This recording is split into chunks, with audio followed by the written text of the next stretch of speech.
क्या आपने कभी सोचा है कि इस पृथ्वी का जन्म कैसे हुआ था? करोड़ों साल पहले पृथ्वी पर क्या था? दोस्तों, इस दुनिया का निर्माण इंसानों और वैज्ञानिकों के लिए रहस्य बना हुआ है। आज इतनी वैज्ञानिक प्रगति के बावजूद हमारी धरती पर कई ऐसे रहस्य मौजूद हैं, जिनका पता लगाना वैज्ञानिकों के लिए भी लगभग नामुमकिन है। आम लोगों के मन में पृथ्वी के संबंध में अनेक प्रश्न आते हैं, जैसे पृथ्वी की उत्पत्ति कैसे हुई, यह दुनिया कैसे अस्तित्व में आई। इन सब सवालों के जवाब जानने के लिए बहुत से लोग उत्सुक रहते हैं, लेकिन हम आज आपके सभी सवालों को जवाब इस वीडियो में देने वाले हैं। दोस्तों, कुछ धार्मिक मान्यताओं के मुताबिक पृथ्वी का निर्माण देवी देवता या ईश्वर ने किया है। वहीं दुनिया की रचना को लेकर हिंदू, ईसाई और इस्लाम धर्म की मान्यता भी अलग अलग है। वहीं पृथ्वी की रचना को लेकर विज्ञान का नजरिया काफी अलग है। दोस्तों, पृथ्वी की उत्पत्ति को देखने के लिए हमें 600 करोड़ साल पीछे जाना होगा। दोस्तों, जिस जगह आज हमारा सौर मंडल है, वहाँ पर विभिन्न प्रकार के गैस और धूल के बादल हुआ करते थे। वैज्ञानिक के मुताबिक इन धूल के बादलों से दूर एक तारा हुआ करता था, लेकिन उस वक्त इस तारे की ऊर्जा कम होने लगी, जिसके कारण उसके अंदर एक विशाल विस्फोट हुआ। विस्फोट के वजह से अंतरिक्ष की ये धूल एक दूसरे से दबने लगी। इस दौरान बादलों में स्थित धूल के कारण दबाव और गर्मी के कारण बड़े उल्कापिंड पत्थरों में परिवर्तित हो चुके थे। इस दबाव की वजह से इन बादलों में स्थित रेडियो एक्टिव पदार्थ से ग्रेविटी का आगमन हुआ। इस ग्रेविटी के कारण बीच में हाइड्रोजन और हीलियम इकट्ठा होने लगे। बीच के इन भयानक दबाव के कारण फिर से एक विशाल विस्फोट हुआ और इसी विस्फोट के कारण हमारे सूरज का जन्म हुआ। अंतरिक्ष में फैले उल्कापिंड से ग्रहों में भारी वजन के कारण सूरज के करीब आके सूरज की परिक्रमा करने लगे। इसी बीच एक एस्ट्रॉयड और सूर्य के बीच भारी टकराव हुआ, जिससे बुध, शुक्र और पृथ्वी जैसे ग्रहों का निर्माण हुआ। वैज्ञानिकों के मुताबिक उस वक्त पृथ्वी और मंगल ग्रह के बीच थिया नाम का एक ग्रह सूरज की परिक्रमा किया करता था।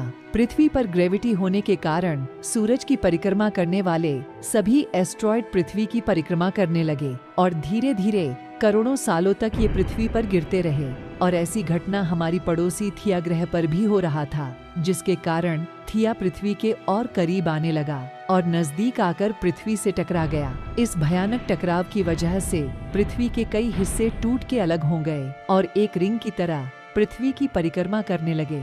इन्हीं परिक्रमा करते हुए टकराव के कारण टूटे हुए हिस्से एक दूसरे से जुड़ने लगे। इसी वजह से हमारे चांदा मामा का निर्माण हुआ। उस वक्त पृथ्वी पर बस एक ही समुंदर हुआ करता था और वो था 2000 सेल्सियस तापमान पर उबलता हुआ लावा। वक्त के साथ साथ पृथ्वी धीरे धीरे ठंडी हो रही थी, जिसके कारण पृथ्वी के भारी तत्व जैसे धातु, रेडियम पदार्थ पृथ्वी के केंद्र में जाकर इकट्ठा हो गए और हल्के पदार्थ पृथ्वी की सतह पर आ गए। लाखों सालों तक पृथ्वी पर उल्कापिंडों का बरसात हुई और इन गिरते हुई उल्कापिंडों में नमक, मिनरल्स और पानी था। इसी वजह से करोड़ों सालों तक उल्कापिंडों का बरसात होने के कारण पृथ्वी के ऊपरी सतह पानी से ढक गई। वैज्ञानिकों के मुताबिक यही वो वक्त था जब गहरे पानी से निकलते हुई पहली बार सूक्ष्म जीव का निर्माण। जी हाँ दोस्तों, लाखों सालों बाद एक वक्त ऐसा आया जब पृथ्वी की ऊपरी सतह पानी से पूरी तरह ढक चुकी थी, लेकिन पृथ्वी का ऊपरी जमीन ठंडी होने के कारण पृथ्वी के अंदर की गर्मी बाहर नहीं निकल पाती, जिसके कारण ज्वालामुखी का निर्माण होता है। पानी से ढकी हुई पृथ्वी पर हजारों के तादाद में ज्वालामुखी निकलने लगे और आने वाले लाखों सालों तक इनका निकला चलता रहा और अभी तक पृथ्वी पर वातावरण न होने के कारण अंतरिक्ष से उल्कापिंड बरसाते रहे। आज से लगभग 300 करोड़ साल पहले पृथ्वी पर ऐसा वक्त आया जब पृथ्वी का वातावरण लगभग स्थिर होने लगा था। ज्वालामुखी निकलना धीरे धीरे बंद हो गए थे और पृथ्वी का एक दिन 12 घंटे का हुआ करता था।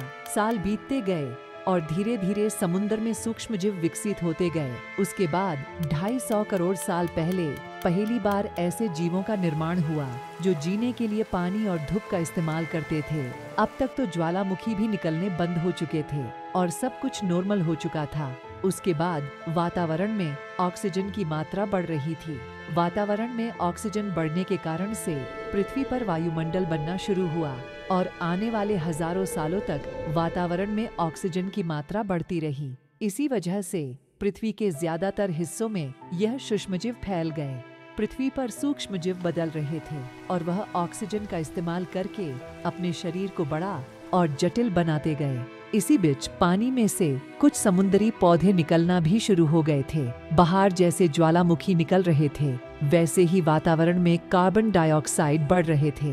वक्त के साथ साथ बर्फ तो पिघल गई, लेकिन एसिड की वर्षा फिर से शुरू हो गई, जिसके कारण फिर से पृथ्वी ठंडी होने लगी, जिसके वजह से पृथ्वी ज्यादातर सतह फिर से बर्फ से ढक गई। ऐसा बार बार कई हजारों साल तक होता रहा और इसी कारण अब समुद्री जीव वातावरण के हिसाब से धीरे धीरे विकसित हो रहे थे और अब हजारों सालों बाद बर्फ की वजह से पेड़ पौधे और सूक्ष्म जीव पूरी तरह से मरते या सूखते नहीं थे। अब सूक्ष्म जीव अब समुद्री जीव बन चुके थे। जब फिर से ज्वालामुखी ने बर्फ को पिघलना शुरू किया, तब समुद्री जीव जल्दी विकसित होकर पानी से बाहर निकलकर फैल गए और धीरे धीरे वातावरण में ऑक्सीजन की मात्रा बढ़ गई और धरती पर होने वाली एसिड की मात्रा कम हो गई। और आज से लगभग 50 करोड़ साल पहले पृथ्वी पर पहली बार मोसोर्स नाम का प्लांट उगना शुरू हुआ। वक्त के साथ साथ पृथ्वी पर अलग अलग प्रकार के पौधे और पेड़ उगना शुरू हो गए। एक वक्त ऐसा आया जब पेड़ों की लंबाई 80 से 100 फीट होती थी। ये वह वक्त था जब समुद्री जानवर समुद्र से बाहर निकल रहे थे और जमीनी जानवरों में परिवर्तित हो रहे थे। धरती की ज्यादातर जमीन एक जगह पर इकट्ठा हो गई थी, जिसे आज हम पैजिया महाद्वीप के नाम से जानते हैं। पृथ्वी का वातावरण और तापमान लगभग स्थिर हो चुका था और अब पृथ्वी पर करीब 21 से 23 घंटा का दिन हुआ करता था। अब समुद्री जीव पानी से बाहर रहने लगे थे और वातावरण के हिसाब से उनके शरीर का रंग रूप बदल रहा था और ये जमीनी जानवर डायनासोर में परिवर्तित हो रहे थे और उन डायनासोर ने पेड़ पौधे खाना शुरू कर दिए। उनका शरीर लंबा और विशाल रूप से विकसित होने लगा। कुछ डायनासोर मांसाहारी थे, जिसके कारण वह तेज और खूंखार होने लगे। पृथ्वी की ऊपरी जमीन एक जगह इकट्ठा होने के कारण ज्यादातर जमीन रेगिस्तान और बंजर बन चुकी थी और ज्यादातर जंगल समुद्र के किनारे हुआ करते थे।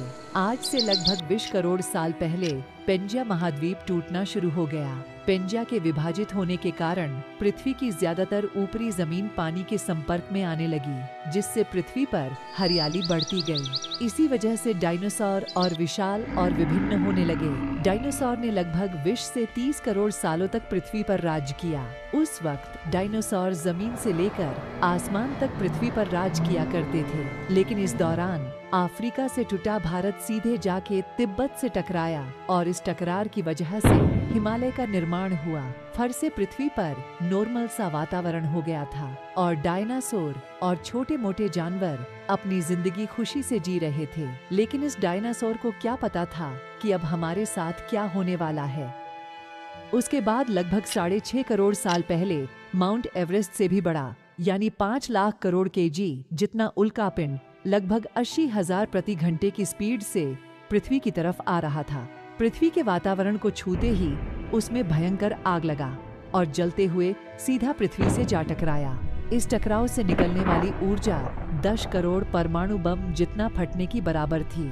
जहां ये उल्कापिंड गिरा, वह के जानवर जलकर राख बन गए और पृथ्वी पर चारों तरफ धूल और गैस फैलने लगी। समुद्र में से फर से ज्वालामुखी निकलने शुरू हुआ और भयंकर आग लगने लगी। भूकंप और आग ने पृथ्वी को तबाह कर दिया। कुछ ही देर पृथ्वी पर हानिकारक गैस और धूल से पृथ्वी नर्क हो चुकी थी। डायनासोर गैस और आग से पूरी तरह लुप्त हो गए। इस वक्त हमारे पूर्वज जमीन के अंदर रहा करते थे, जिसके कारण वो विशाल प्रलय से बच गए। उसके बाद वातावरण पूरी तरह से काला और अंधेरा हो चुका था।